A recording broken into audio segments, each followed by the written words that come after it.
Story by Sidebar Games puts you in control of a pixelated little golf pro who's got big dreams. After learning the basics of the game from your dad, and in front of a rather distracting crowd, you jump forward 20 years, where you've returned home with the ultimate goal of earning the reputation as the greatest golfer of all time.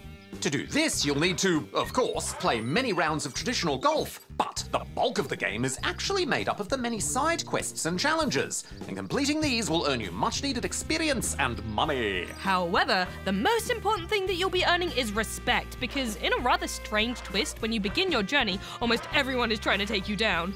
Other golfers are mean to you, your coach refuses to teach you, and even when he does, it's all negative feedback. Oh, I can't play under these conditions. It's all really off-putting, isn't it? But at the same time, I think it's a really interesting way to approach this underdog story. It's you against the world, and in this case, it's a very weird world where everything revolves around golf. Fortunately though, every problem in Golf Story can be solved with golf. Golf! Exactly, Rad.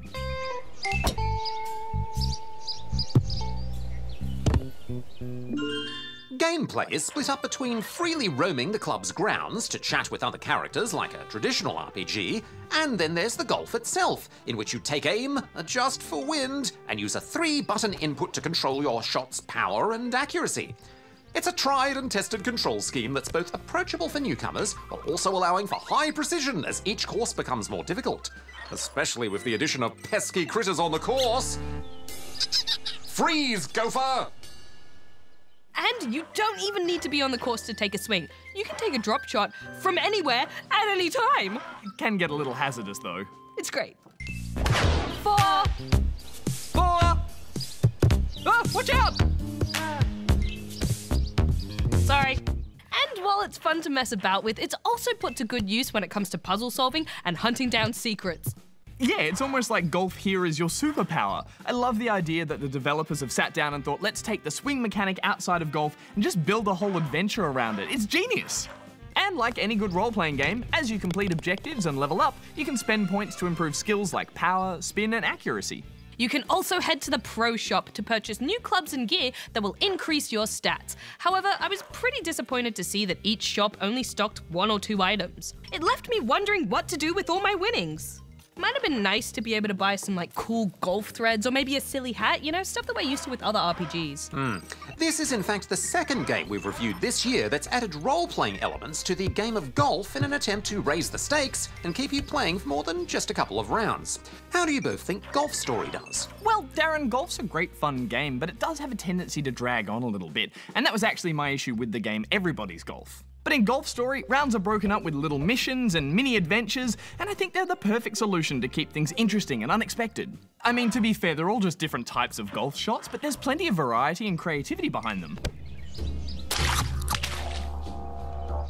Oh, I agree. Just when I was getting tired of playing regular old tournaments, the game mixed things up. Suddenly I was bouncing shots off turtles in a pond, hunting down an ancient lost idol, even chipping eyeballs into skeleton minions. Now that is my kind of golf. It's all very silly, but I think that's why it works, because golf is usually so serious. Traditional clubhouse rules, these are not. Luckily, if that's what you're after, there is the ability to play a quick few rounds from the main menu.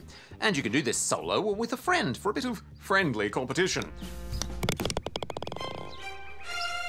Although it is disappointing to see that only 2 players are supported and each requires their own controller. Yeah, that is a bit weird, isn't it? Especially considering golf is a turn-based game. I mean, why not let me play with more people and maybe share one controller? It feels like a bit of an oversight, but I guess this is a story-based game, so I'll give it a mulligan here. That seems fair, especially considering that this game was apparently made by a team of just 2.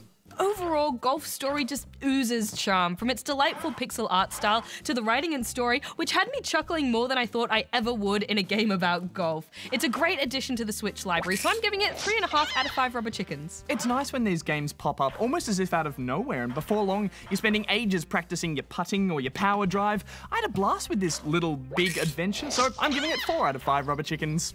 4! 4. You gave it 4 rubber chickens. Oh, number, not... yeah.